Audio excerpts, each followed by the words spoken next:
Hi friends, हमने पिछले episode में देखा था मास्टर जियांग को, जिसको कि क्रो बीस्ट खींच के ले गया था गड्ढे के अंदर। फिर आगे स्टार्टिंग में हम देखते हैं यंग को, जो कि यह देखकर बहुत डर गई थी और मुंह को जोर से पकड़ ली थी। फिर मुंह बोलता है, तुम डरो मत, मैं तुम्हारे साथ हूँ।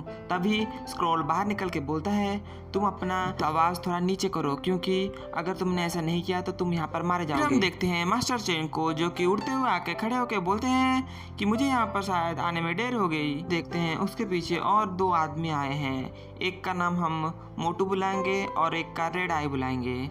फिर मोटू बोलता है, मास्टर चेंग तुम बहुत ज़्यादा स्लो हो। यह बोलकर वो गड्ढे में चला जाता है। उसके पीछे पीछे मास्टर चेंग और वो रेड आई भी चले जाते हैं उस गड्ढे के अंदर। हम देखते हैं मास्टर जियान को, जो भी अभी भी गड्ढे में जिंदा है, और वो देखते हैं कि वही क्रो वाला मॉन्स्टर उनकी तरफ आ रहा होता है और वो बोलता है, फिर वो क्रो वाला मॉन्स्टर बोलता है कि मैं आज तुझे यहाँ पर मार डालूंगा और तेरी सारी शक्तियों को अपना बना लूंगा और तेरी शक्तियों से मैं बहुत ज़्यादा ताकतवर बन जाऊंगा। इस तरह की बातें सुनकर मास्टर जियांग बोलते हैं, क्या ये इतनी भी आसान है? यह बोलकर वो अपनी तलवार को बाहर निकाल लेते हैं और उससे उस पर अटैक कर देते हैं। इस एनर्जी से मॉन्स्टर को कुछ फर्क नहीं पड़ता, ऊपर से वो मॉन्स्टर उस एनर्जी को ऑब्जर्व कर लेता है। फिर वो फिर से वही एनर्जी को मास्टर जियांग की तरफ छोड़ देता है। इससे मास्टर जियांग बहुत ज़्यादा घायल हो जाते हैं और पीछे हट जाते हैं। फिर मास्टर जियान उनकी तलवार से उस मॉन्स्टर पर अटैक कर देते हैं, लेकिन उस मॉन्स्टर पर उस तलवार का लगने से वो तलवार टूट जाता है। फिर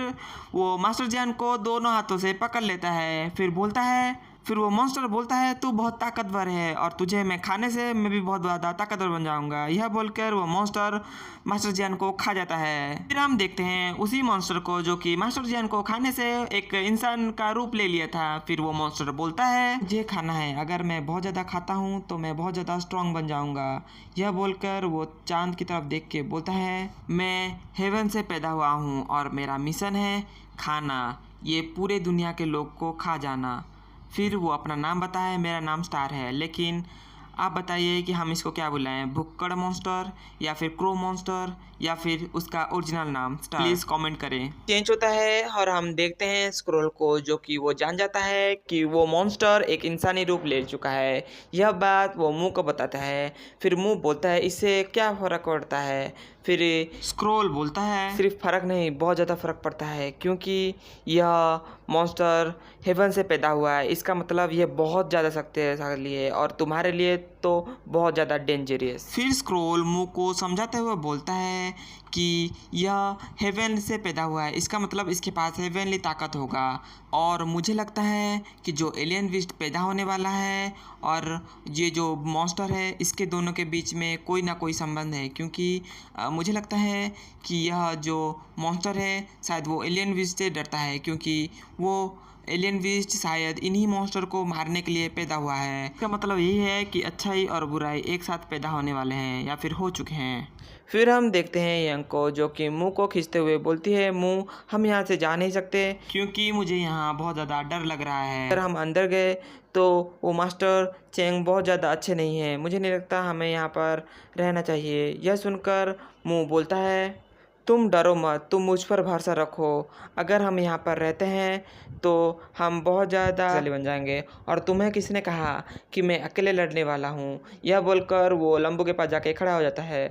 फिर लंबू मुंह के कंधे पे हाथ रख के बोलता है, अब ये अकेला नहीं है, मैं भी इसके साथ जाऊंगा। यह देखकर यंग बोलती है, तुम दोनों का चक्कर कब से चल रहा है? यह बोलकर यंग दोनों को घूरने लगती है और कुछ अजब से नजरिए से देखने लगती है। सुनकर स्क्रोल बोलता है, यह भाईचारा है या फिर और कुछ? फिर थोड़ी देर सोचता है, फिर यह सोचकर वो उल्टी कर देता है। आप समझ सकते हैं मैं क्या कहना चाहता हूँ। फिर हम देखते हैं मुंह और लंबू को, जो कि उस गड्ढे में कूद जाते हैं। फिर पीछे से यंग बोलती हैं, ब्रदर मुंह तुम सही सलामत वापस आ जाना। फिर हम देखते हैं मास्टर चेंग बोलते हैं कि यह विशाल नदी यहाँ पर सूख गया है, किसको इसके बारे में कुछ नॉलेज है? मुझे लगता है कि जिसने भी ये किया होगा वो बहुत ज़्यादा ताकतवर होगा और मुझे डर है कि हम में से कोई अगर बिछड़ गया तो यहाँ पर हम सभी मारे जाएंगे।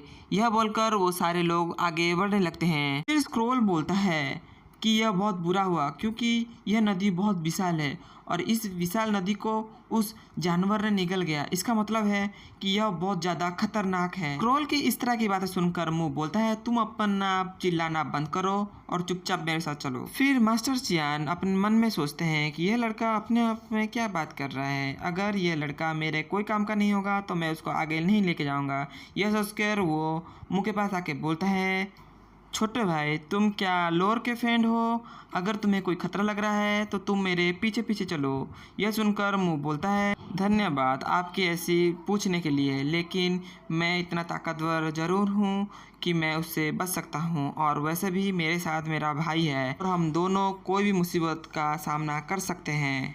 मुंह की इस तरह की बातें सुनकर मास्टर चैंग फिर से आगे चलने लगते हैं।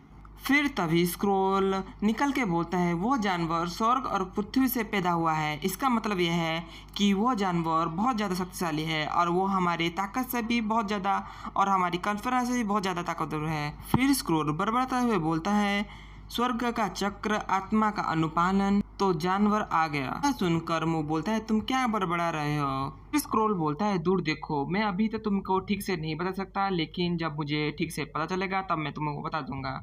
अगर तुमने मैंने जैसा कहा तुमने नहीं किया तो वो जानवर वहाँ से भाग जाएगा। फिर हम देखते हैं मास्टर चैन को, जो कि एक चीज को उंगली दिखा के हुए बोलते हैं कि हम शायद पहुंच गए। फिर हम देखते हैं मास्टर चैन उस चीज को फिर हाथ लगाने लगते हैं। फिर हम देखते हैं उसको हाथ लगाने के कारण एक फॉर्मेशन एक्टिव हो जाता है और उस फॉर्मेशन के अंदर से कोई चीज बाहर आने लगता है। यह देखकर सारे लोग हैरान हो जाते हैं। इसका नेक्स्ट एपिसोड देखने के लिए हमें लाइक और सब्सक्राइब कर दीजिए। Thank you.